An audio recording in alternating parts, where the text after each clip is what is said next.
Hello दोस्तों, आंगनबाड़ी और supervisor की बम्पर भर्ती निकल चुकी है। इसको लेकर के काफ़ी लोगों के मन में डाउट होगा कि इसको कौन कौन भर सकता है, इसमें सैलरी कितनी होती है और सिलेक्शन प्रोसेस क्या होगा, या फिर उनका काम क्या होता है जो सुपरवाइजर बनती है या आंगनबाड़ी बनती है। इसमें एक वर्ड और सुना होगा, आंगनबाड़ी सहायिका, वो कौन होती है, क्या उनकी भी वैकेंसी है।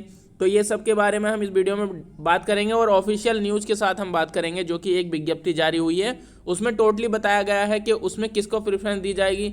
मान लीजिए एक फ्रेशर कैंडिडेट है जिसको ना तो वो आंगनबाड़ी पद पर है ना किसी पद पर भी है, और उसने अगर सुपरवाइज़र के लिए आवेदन किया है तो क्या उसको प्रेफरेंस मिलेगी? बिल्कुल मिलेगी। तो उस बारे में हम इस वीडियो में डिस्कस करेंगे। तो बढ़ते हैं। तो सबसे पहले तो इसका सिलेक्शन प्रोसेस देख लीजिए। सिलेक्शन किस तरीके से होगा। सबसे पहले होगा एक written test. The merit list is based on the performance of the candidate is in the written examination. तो एक मेरिट, एक कट ऑफ तैयार होगी रिटन एग्जाम के बाद, और जिनका रिटन टेस्ट क्लियर हो जाएगा फिर उनका होगा एक पर्सनल इंटरव्यू। एक इंटरव्यू कंडक्ट कराया जाएगा। The candidate whose name appeared in the merit list call for the interview. तो उनको मेरिट लिस्ट से निकाल करके जो मेरिट लिस्ट क्वालिफाई कर जाएंगे उनको पर्सनल इंटरव्यू के लिए बुलाया जाएगा। The final selection is based on the personal interview. और उसके बाद इंटरव्यू के बाद भी क्या होगा, एक फाइनल मेरिट लिस्ट तैयार होगी और फाइनल सिलेक्शन वही होगा जो इंटरव्यू और रिटर्न दोनों क्वालिफाई कर जाएगा। उसके बाद तो सिंपली डॉक्यूमेंट वेरिफिकेशन हो जाएगा। This is the last step for the selection of the candidate. तो जिन जिन को इंटरव्यू क्लियर हो जाएगा उन उन लोगों को क्या किया जाएगा, डॉक्यूमेंट वेरिफिकेशन के लिए बुलाया जाएगा और उनको डॉक्यूमेंट दिखाने होंगे जो जो उन्होंने फिल किए हैं। सपोज करो किसी ने अगर आंगनबाड़ी के पद पर रह करके फॉर्म फिल किया है, उसने इंटरव्यू भी क्रैक किया है, तो उसको क्या होगा कि उसको आंगनबाड़ी के भी दस्तावेज दिखाने पड़ेंगे। और आगे बढ़ते हैं कि इसकी सैलरी कितनी होगी। तो ये आंगनबाड़ी सुपरवाइजर की बात हो रही है। 10,000 से 15,000 पर मंथ की इसकी सैलरी है। ये टेंटेटिव है, मतलब कि इस समय कुछ ज़्यादा बढ़कर भी है। उनके लगभग जो पिछली इस समय सुपरवाइजर से अगर आप बात करेंगे तो वे बताती हैं कि उनकी कम से कम बिना तो 40 से 45,000 रुपये तक की सैलरी आ रही है, और भी उनको अदर अलाउंस मिलते रहते हैं। मतलब टाइम टू टाइम उनके अलग तरीके से ऐड होकर आती रहती है सैलरी। तो सैलरी काफ़ी अच्छी है इसमें, और नॉर्मली इसको लड़कियां ही भर सकती है। लड़कियां या लेडीज़ हो जो आंगनबाड़ी पद पर हो या सहायिका के पद पर हो, तो वे इस फॉर्म को भर सकती है। जेंट्स के लिए वैकेंसी अलाउ नहीं करती है। और ये हमारे पास देखो ऑफिशियल न्यूज़ है। हम इसके बाद एक विज्ञप्ति पढ़ेंगे, पीडीएफ है वो पूरी।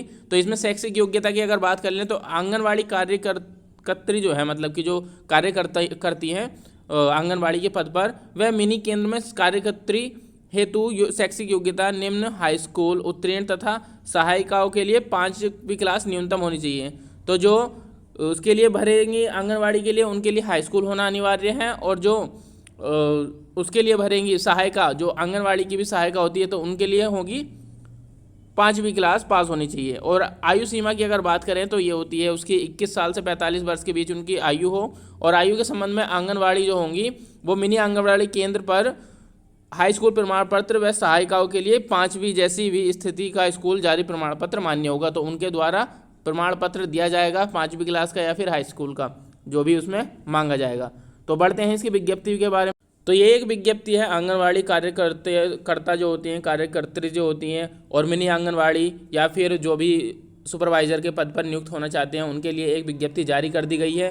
तो राधा चौहान जो है वो अपर मुख्य सचिव हैं। उन्होंने समस्त जिलाधिकारी जो भी डिस्ट्रिक्ट मजिस्ट्रेट हैं किसी भी डिस्ट्रिक्ट के, उनको क्या हुआ, एक विज्ञप्ति जारी कर दी गई है। और उन्होंने बताया है कि इनकी जो है अब भर्ती 45 दिन के बीच में ही, 45 दिन से पहले पहले कंडक्ट करा करके इनको अपॉइंटमेंट लेटर दे दिया जाए। तो मुश्किल से 45 दिन के अंदर ही इनके हाथ में क्या आ जाएगा, अपॉइंटमेंट लेटर आ जाएगा और इनकी ज्वाइनिंग हो जाएगी। सुपरवाइज़र का पद बहुत अच्छा है, और जो अगर थोड़ा अपने ऊपर उनको कम विश्वास होता है कि हम सुपरवाइज़र का इंटरव्यू नहीं फेस कर पाएंगे, तो वो इसमें आंगनबाड़ी में तो बहुत आराम से कर ही सकती हैं। तो शैक्षिक योग्यता हम पिछली वीडियो में बता चुका हूँ, पहले बता चुका हूँ, और आयु सीमा ही बता चुका हूँ। अब इसमें चयन प्रक्रिया मैंने बताई है अभी, कि पहले तो होगा इसका मतलब कि एक रिटन टेस्ट होगा, उसके बाद वो होगा क्या बोलते हैं, इंटरव्यू होगा, और उसके बाद डॉक्यूमेंट वेरिफिकेशन। अब इसमें देखो कि प्रेफरेंस किसको दी जाएगी।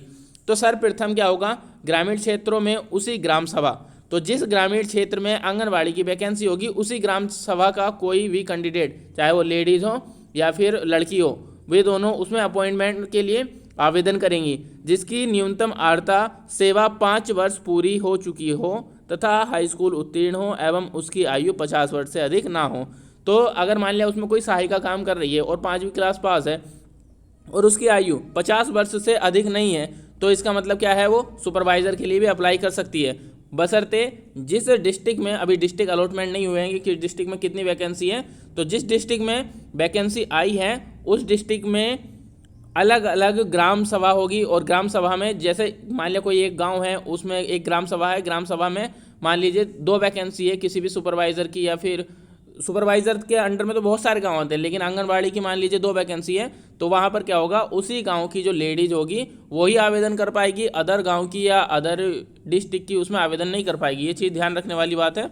तो आंगनबाड़ी, मिनी आंगनबाड़ी सहायिकाओं की नियुक्ति, चयन, गरीबी रेखा के नीचे जीवन यापन करने वाले परिवार के सदस्य, तो ये सब चीज़ें दे रखी हैं इसमें।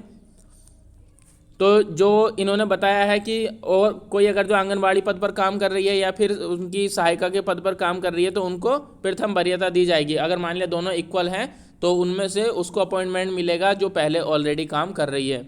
तो इस हेतु सक्षम अधिकारी द्वारा निर्गत आय प्रमाण पत्र प्रस्तुत करना होगा, उन्हें एक आय प्रमाण पत्र जारी करवाना होगा।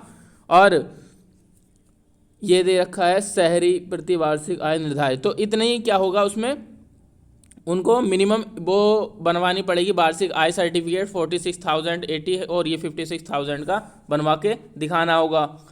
अब आगे देखो आवेदन पत्रों की प्राप्ति कैसे की जाएगी। आवेदन पत्रों की प्राप्ति का चयन की प्रक्रिया संबंध जनपद के जिलाधिकारी द्वारा पूर्णतः संपादित करी जाएगी। तो जिलाधिकारी डिसाइड करेगा वो किस तरीके से कराते हैं। निदेशक बाल विकास एवं पुष्टाहार उत्तर प्रदेश एवं NIC से केंद्रीकृत प्रारूप विकसित कराकर जनपद के NIC को उपलब्ध कराया जाएगा, और जिसमें समरूपता बनी रहे एवं अभ्यर्थियों को आवेदन भरने में सुगमता हो। विज्ञापन प्रकाशित होने के उपरांत चयन प्रक्रिया 45 दिन में पूर्ण कर ली जाएगी। तो देख लीजिए ये एकदम मतलब ऑफिशियल नोटिफिकेशन है, उसमें भी एकदम क्लियरली लिखा गया है कि 45 दिन के अंदर अंदर चयन प्रक्रिया कंप्लीट हो जाएगी। तो बहुत अच्छा मौका है लड़कियों के लिए खासकर। अब देखो और क्या क्या चीज़ है इसमें देखने वाली। मेरिट सूची तैयार किए जाने की प्रक्रिया। तो मेरिट सूची बनेगी कैसे।